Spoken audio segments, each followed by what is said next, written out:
First 3 quarters of this year, China grew at a rate of 4.8%, and it's well on track to reach that around 5% of growth target.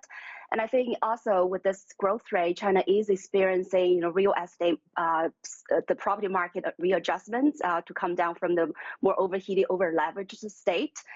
Also, some structural transformation when it comes to the supply side, the industrial upgrade.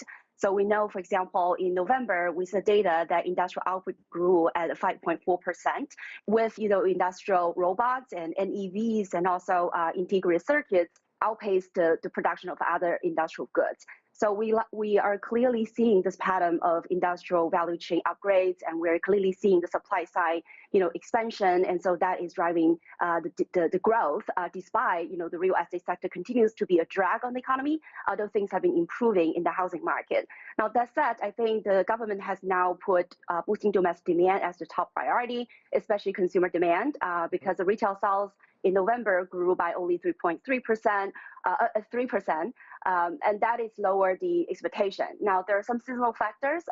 The Singles Day this year started in mid-October, so I think that skewed the data a little bit. But still, if we smooth out, the numbers in the last 2 months, we're seeing retail sales grew at 3.9%, which is higher than the previous, January to September.